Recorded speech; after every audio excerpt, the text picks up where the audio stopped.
Let's bring the meeting to order, please. Welcome, everybody. If we will stand for the Pledge of Allegiance, and then we'll have an invocation.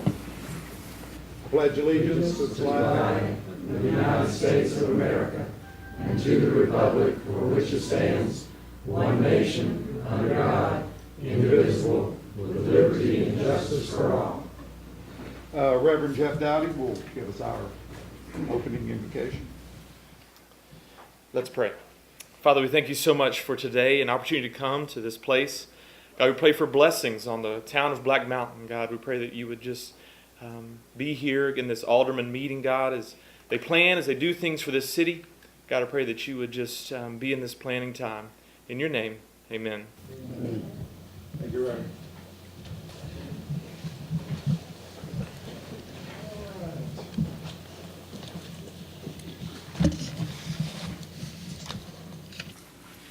Well, as y'all have probably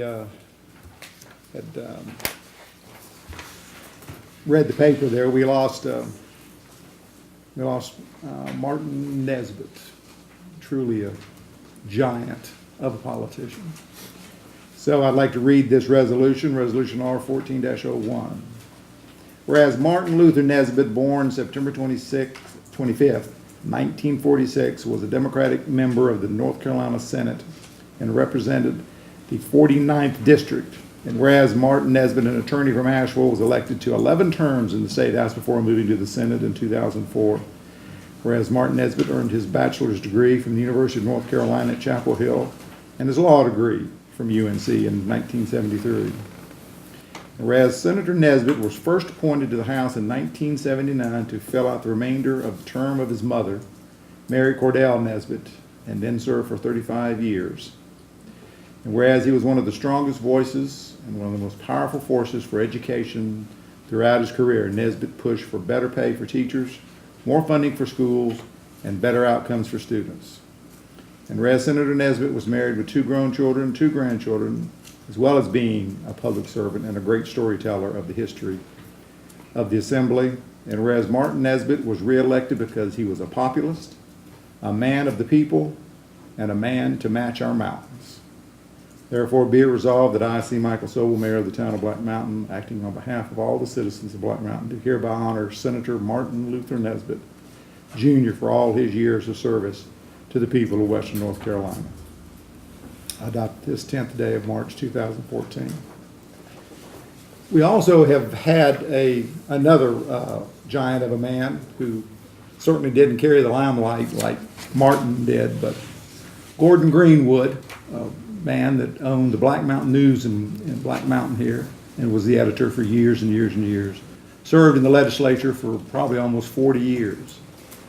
Probably the highlight of his career, even though he was also an educator, was the creation in late 1950s of the technical college system across the state, of which AB Tech is one of those campuses. Starting out just as a very small school, just a one building school, it's grown into what it is now. So we're being very blessed in Black Mountain to have, in Western North Carolina, to have people that really were concerned about the education of the people of our area. Martin will be missed. Citizen comment. Elaine?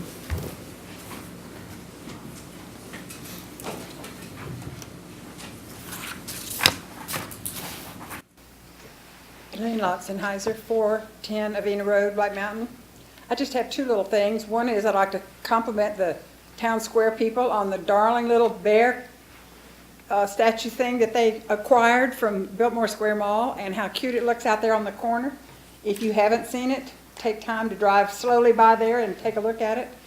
The other thing I'd like to ask you is, when you're working on your budget this spring, and that's going to be coming up, I'm sure, right soon, there's a tax of $5 on our property tax motor vehicle that was put on, I think, when Mike Bagley was mayor, and I'd like to look at your addressing this to remove it for the next year's duration. Oh, what are you speaking about in the $5? Can you be more specific? It's added to our property tax for our vehicles. $5 vehicle. Okay, so this is the Just so the public is aware of this, this is the tax that is put on there to help fund the bus system coming from Black Mountain to Asheville. That's the I don't reason. remember that being for the that. reason for it. That's why it's there.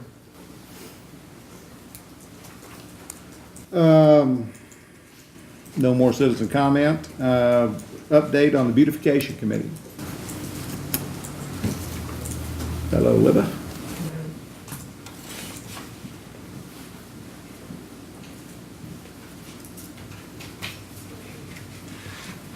Mr. Mayor and Board of Aldermen, I'm Libba Fairley, and I live on East Cotton in Black Mountain, and it's been my privilege to serve on the Beautification Committee for a number of years, and by virtue of the fact that I know how to do a PowerPoint, I get to do this presentation.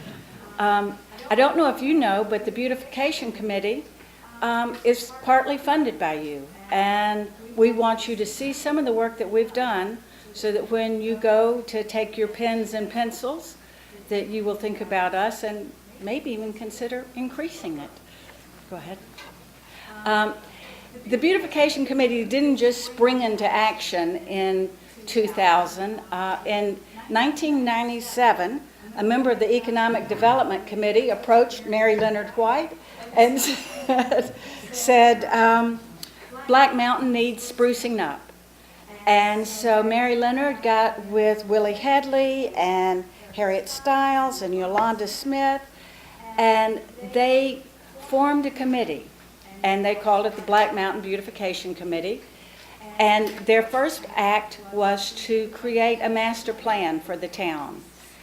And so we have been working through some of that master plan, and in fact, Town Square, it was a part of that master plan. Maybe not right there, but certainly it was a vision. One of the things real important to Black Mountain, one of the very first things we did was, with your funding, was to develop welcome signs to Black Mountain.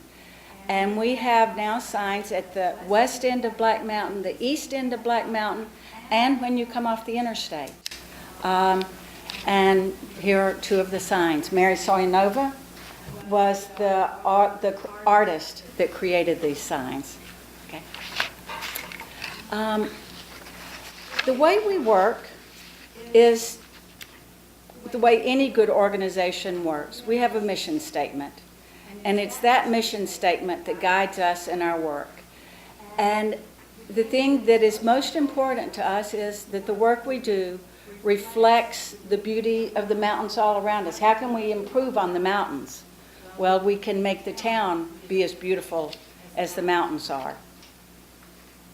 I'm going to talk some about Swannanoa Center, Correctional Center for Women, but I want to point this out. This is one of the hay racks that we plant.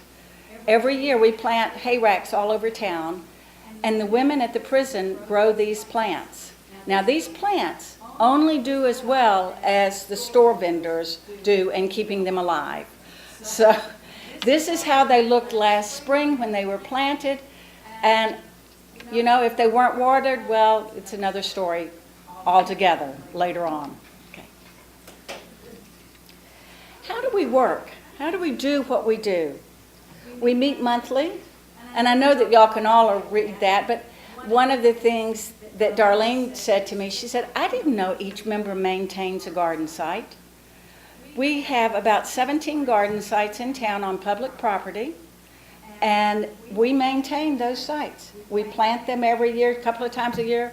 We clean them up, and we work hard, and you're going to see some more about that later. And we all participate in special projects. The funding comes from you, partially. We're very grateful for the funding that you give to us. And our other funding comes from the Spring Garden Show, sale, and silent auction. So if you hear people complaining about, oh my gosh, the Beautification Committee is asking for donations, well, it's all for a good cause. It goes into all the planting that we do around town. Since we get funding from you, we figure one of our first priorities is to help you look good. And so in 2012, we did an installation right outside of Town Hall. This past year, we did the installation along the parking lot, and you can already see some of the daffodils growing up. You know, if we hadn't had the winter that we had, we might have a riot of daffodils out there. There's no telling, considering what sort of winter we had. But that was, then another community project in the very beginning was the well house over by the parking lot. It was a disaster, and the committee came in and cleaned up that area. This past year, do y'all know where that is? It's the parking lot behind the public restroom. And with the Public Works Department from the town, and with our funding actually on this one, we cleaned up that area, and the amount of debris was embarrassing.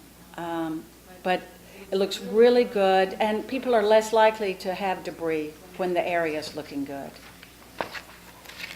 The second part of our mission statement is to establish town gardens and to have green areas, as many places as we can. So the next slide is one of our green areas. And then we have this year created really nice signs that we're going to be putting in all the gardens. That's the next slide, Darlene. This site is maintained and cared for by the Beautification Committee, so that you can see what we're doing representing you.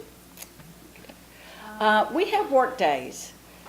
All of the members are expected to do work days, and we are cleaning up at the Westgate sign there. Okey-doke. And then about 3 years ago, we started decorating the town. You might notice somebody in that upper left-hand picture. Don helped us on our work day, and we couldn't have done the work day, and I'm just sorry I don't have a picture of Michael Sobel cutting down all the corn stalks for us. He took us out in the back of his truck, and we cut down all the corn stalks that came around town. We wanted Town Hall to reflect it, and so there are 3 people on the committee, actually 2 members and 1 volunteer. And then there's Joyce Blackworks, who always makes a spider come to life.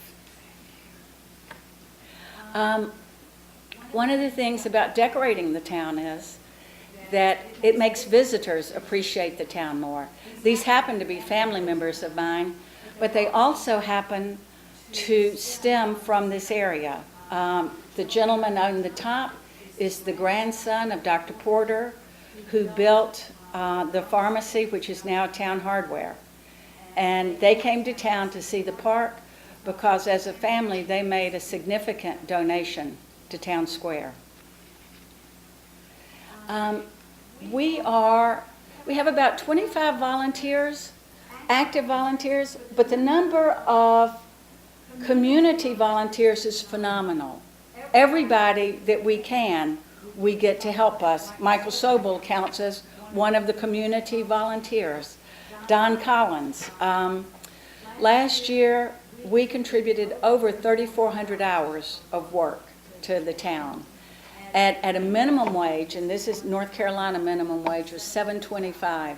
That's over $24,000 that we did for the town of Black Mountain. Get up. The hay racks and planters, as I said earlier, the Beautification Committee works with the women at Swannanoa Correctional Center for women. We buy the seeds every year, and one of our volunteers, who's actually on the back row, works with the women in growing all the seeds out there, and it's those seeds that go in all the planters. If you thought about what we would have to spend to go buy all the flats for plant materials, we save a whole lot of money. Today they did the stepping up process, and I won't go into detail about that, but the women at the prison work very hard, and then they come out and they help us plant twice a year. And these are just 2 of the planters in town. This, one of the visions was to spruce up the entrance into Black Mountain, and this year, in front of Take a Hike, there used to be some shrubs that overgrew the sidewalk, and you didn't even know there was a wonderful street light there.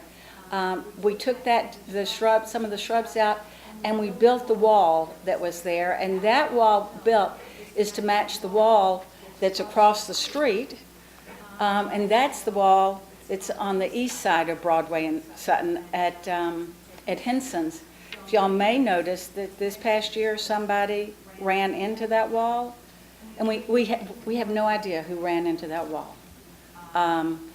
But a few weeks ago, we got the wall fixed, and we hope that the flowers will bloom this beautiful again this spring. And the last of our mission statement is we work with town groups to realize the vision of Black Mountain as a hospitable and scenic town. And we work with community organizations in order to make this happen. You can see some of the community organizations. We've worked a lot this year. We were quite honored because the Willie Headley Garden, Bob Headley asked us, the Beautification Committee, to design that garden. And so we have designed that garden. That's the first installation. Just wait till things start popping up. And there's Willie, one of the founding members of the Beautification Committee. Now the question is, how many men does it take to change a light bulb?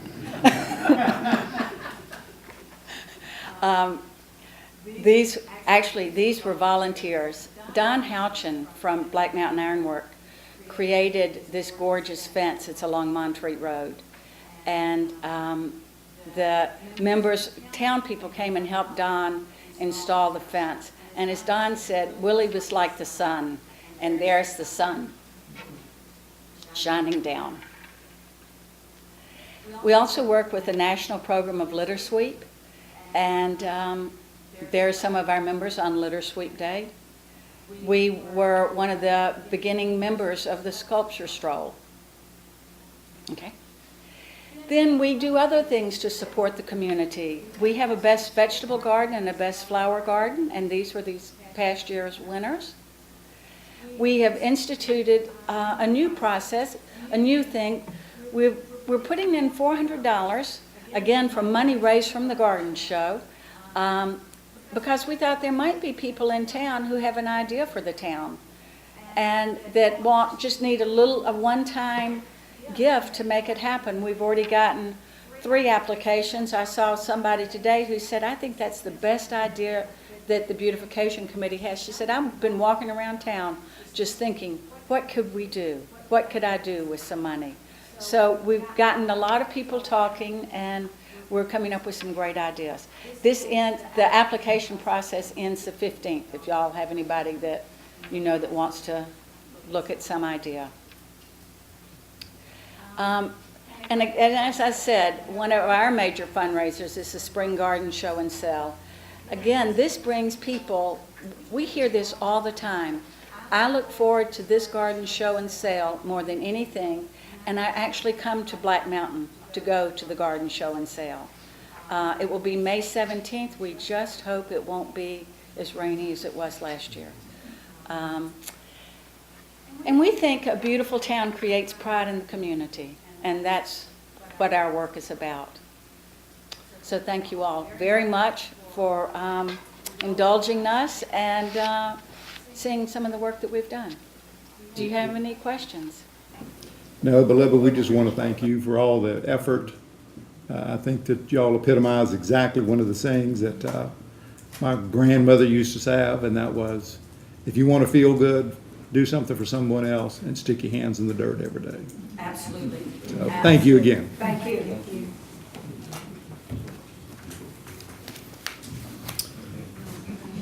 Planning Board, Jess Gardner.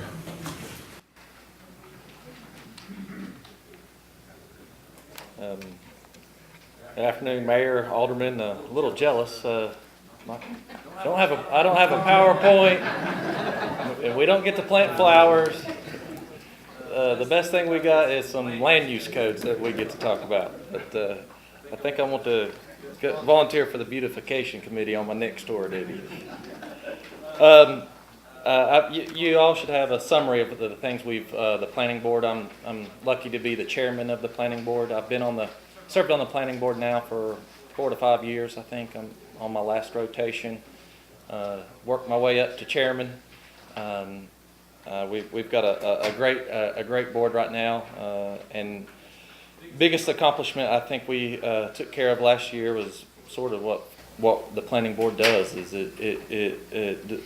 it keeps the vision of Black Mountain and the comprehensive master plan that we discussed thoroughly probably for a couple years, made its final version through to you guys and got approved. So that was something I'd love to hang my belt on, that we finally worked our way through it and got it completed. Another item that was on our completed list was we had some ordinance tweaks to craft breweries and distilleries that came through. We recommended through you guys that got approved. We also had one zoning, a rezoning on Cheshire that made it through our board and through the process for final approval. And that's for the most part comprised of what we discussed of last year. The things I see us moving forward into this year, there's been some, at the last meeting or two, discussion on signage ordinance. And so there's been some business owners and the chamber have brought suggestions, and some Jennifer and staff has helped us wrestle with those, and we're holding a special work session just to discuss those further prior to our next planning board meeting, which will be the fourth Monday of this month. So that's coming up on the agenda. Also, we have wrestled with the Housing Commission is looking at sort of two things. They're looking at ways to increase affordable housing, and they're bringing us suggestions to potential revisions to our current land use ordinance. And they're also looking at the minimum housing code that is in our land use code today. And they'll be bringing their recommendations back that I imagine will fall under our consideration in the future, or in this calendar year. I think that's pretty much it, unless you guys have any questions or have any suggestions of how the planning board can help further the cause for Black Mountain. Well, the one thing that y'all did, I think, which is the most important, was to update the comprehensive plan, because that is the guiding document that has been before most members got on this board, and will be after members are off of this board. But yet, that's a nice unified way of helping to build a better sense of community. Absolutely. So, good. Anybody got any questions? Okay, thank you, Jess. Matt, consent agenda. Yes, thank you, Mr. Mayor. You've got the adoption of minutes from your February 6th agenda workshop, your February 10th regular session, and your February 10th closed session. You've got two budget amendments. One is an insurance settlement in the amount of $5,846 on the revenue side, and again on the expense side, and a budget amendment to recognize the revenue from FEMA, as we've talked about in the past. The month of July of 2013 was declared a disaster by FEMA because of the rain and the damage done by the rains in western North Carolina, and so we had some projects on Flat Creek Greenway, Westview Drive, and with some storm drainage, some paving, and some stream bank stabilization that qualified for that. And so in the amount of $55,225, we have a budget amendment to reflect those revenues from FEMA and the expenses that we incurred for that. And those are your consent agenda items tonight. Okay, do I hear a motion to pass the consent agenda? So moved. Second. We got any discussion? If not, all in favor? Aye. Opposed? Passes unanimously. Anybody want to speak on the citizen comment about the two public hearings that are coming up? Mr. Mayor, those will be public hearings. At the hearings, okay. Any new business? No, sir. Anybody got any unfinished business? And now we've got the public hearing, so we need to get a motion. This is a public hearing for text amendments to section 4.6 of the land use code as recommended by the planning board. Motion to open the public hearing. So moved. All in favor? Aye. Opposed? And briefly, And as it would indicate, it's a public hearing, so you're right. But I was gonna give Hey, Tom just, I was going to allow Jennifer Tipton to come up and just give you a brief overview of what the public hearing involves, and then you can open it up.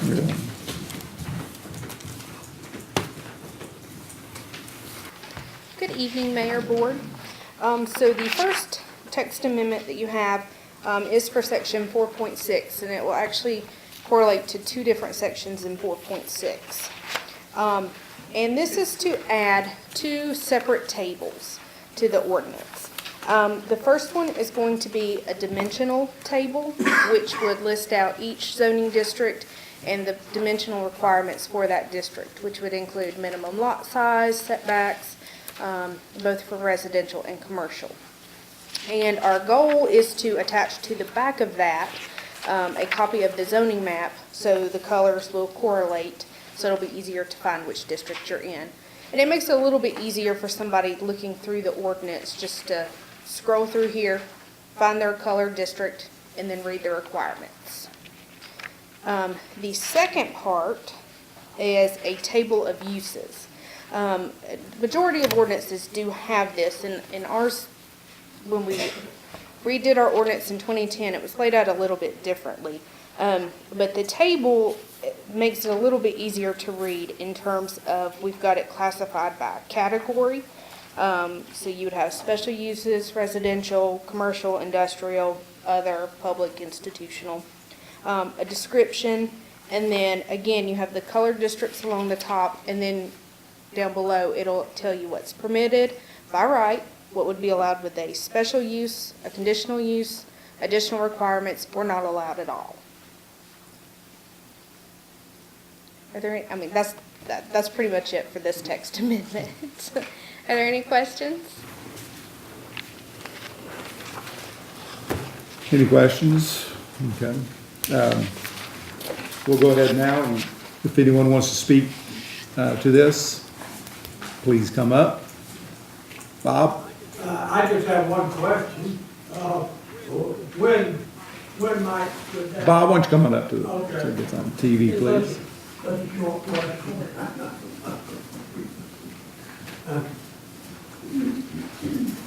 I'm Bob Gunn at 109 Pleasant Drive, and my question is, when do you estimate that the zoning tables with the map and the table of uses will be completed?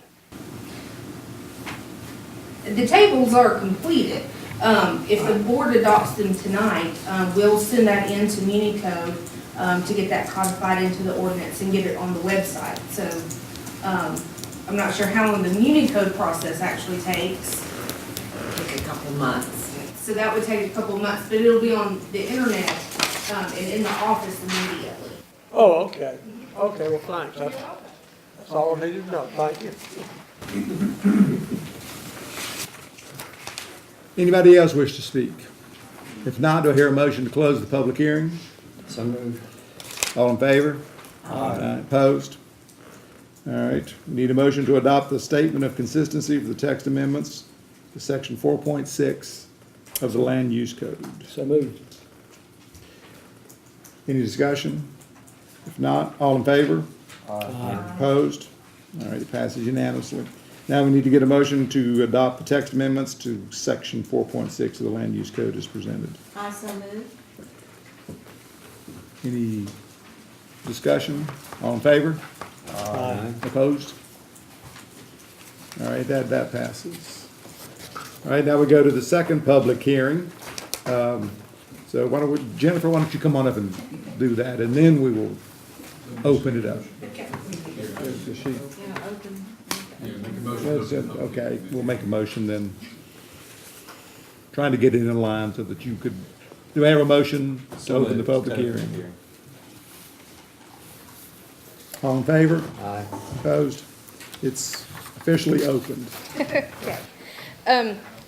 So the second part of this is going to be text amendments for several sections in 4.6, which is the actual districts. This came about in actually constructing the land use table or uses table, and we discovered there were kind of some interesting things that we didn't think actually fit within certain districts. And so took those to the planning board, and I'll just kind of go over their recommendations real quick with you. The first one was section 4.6.9 for the light industrial district. That one was actually just a typo. They had switched the setbacks for residential and commercial. So the new suggested is that the residential front back say 15 feet and the non-residential front setback say 0 feet on private street, 30 feet on public street, 50 feet across from residential district. The next would be under your conservation residential district, and that is just removing park model housing from having additional requirements. CR1 districts, that would be Black Mountain Estates, the settings, the places that you are trying to conserve some of that land, and park model housing just did not fit within the intent of that district. Neighborhood mixed district, we noticed that secondary dwellings were allowed in all residential districts except for the neighborhood mixed use district. So this would just be allowing secondary dwellings with additional requirements. Under the suburban residential district, again, in each of the residential districts, boarding houses were allowed with additional requirements, except in suburban residential, it was required as a conditional use. And the planning board just felt to keep that in line, to make that boarding house with additional requirements in the SR2 district. The biggest changes are going to come in under conference centers. Going through, we realized that conference centers were allowed in the residential districts, and the planning board did not feel that that met with the intent of our CR1, our suburban residential district, town residential district, and urban residential district. So we removed it from those 4 districts, but then allowed them with additional requirements in the neighborhood mixed use district, central business district, highway business district, light industrial, and heavy industrial districts. And then the last one would be to have a cultural community facility as a conditional use in the urban residential district. Those are allowed with conditional uses in the other residential districts. And they do meet the intent of the residential districts to have a community facility of some type. So that's the biggest changes. All right. Anybody wish to speak? If not, anybody have any questions? Do you have any questions for Jennifer here? All right, if not, I will close the public hearing. Do I hear a motion? Also moved. All in favor? Aye. Opposed? Unanimous. We need to adopt the statement of consistency for text amendments to several sections of the land use code. Do I hear a motion? So moved. All in favor? Aye. Opposed? And then we need to go ahead and adopt the text amendments to several sections of the land use code as presented. All in favor? Aye. Aye. Opposed? Unanimous there too. Communications from staff, Ron Sneed. Have nothing. Okay, Matt? A couple of quick things, Mr. Mayor, if you don't mind. I would want to remind everybody that there is a Operation Medicine Drop scheduled for Wednesday, March the 19th, and Thursday, March the 20th, at the first one at Health Ridge Pharmacy and the second one at Sunshine Pharmacy. And you'll see some signs around town, and we're trying to promote that and give people the opportunity to drop off medicine and have it turned in. The contact person for the town is Sergeant Stacy Ayers, and you can call him at the police department if you have any questions about the medicine drop. Also, I would Van Burnet's asked me to remind people that there's still a vacancy on the Urban Forestry Commission. And so if you know of anybody who's interested in that, obviously we'll be advertising soon, I think in the next month or so, for the vacancies for all boards and commissions as they come due in July. But that one has stayed vacant. And so if you know anyone for the Urban Forestry Commission, just let us know. We will give them an application. And then finally, we're working through the budget process now, and Darlene's going to send a thing out this week. We'd like everybody to look at their calendars for the last week of March. We want to do a budget roundtable discussion for the board to kind of make sure that your priorities, which I've spoken to most of you individually, but that your priorities are incorporated obviously as the encompassing umbrella for the budget as we go through the process. And we will do budget workshops, of course, after that, once the budget is complete. But I would like to do that at the end of March and kind of get an idea of priorities, vision, and make sure that we're not veering too far off of that. And that's all that I have, Mr. Mayor. Okay. Do we have any communication from any of the board members? Do they wish to speak to anything? Mr. Mayor, the only item that I have is continuing my charge responsibilities toward the Town Square Committee and being the board liaison. And this comes in follow-up to a meeting that Matt and I have had with John DeWitt and some further discussion. But as you recall from everyone from last month, the board took the action to put the property, the Town Square property itself, as of July 1, under the supervision of Public Works. And then the next step is, what do we do with the current Town Square Steering Committee, because we want a committee going forward. And the input that we had from John was that the thought was that the committee could be smaller at this point, because most of the projects, as John mentioned when he reported to us in January, will be drawing to a close by springtime. Most of the funds perhaps collected at that point would be expended for projects that are already on the board. So there's 2 or 3 objectives here that we want to meet.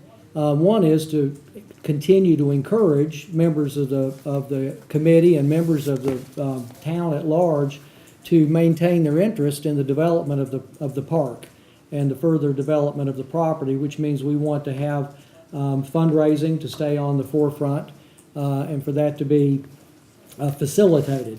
The problem that comes with that, and I don't know that it's actually a problem, but it's just something we have to deal with as a public body, is that all the documents of any board-appointed committee become public record, and so and once they're public record, then it becomes sort of the purview of your elected officials as well. That's just how it works. Appropriately so. It's a board designated committee.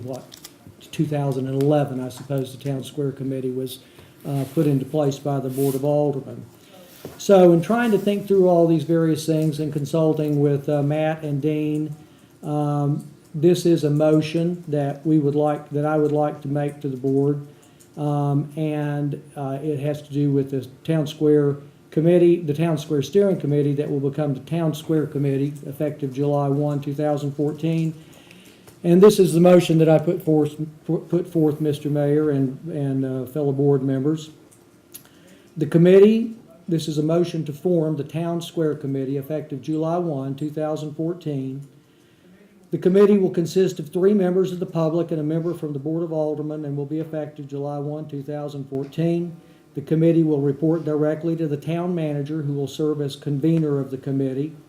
The purpose of the committee is to facilitate charitable support from the public and to help plan for the further development and use of the Town Square property. All disbursements related to the intended function of the Town Square Committee will be made through the accounting records of the town of Black Mountain.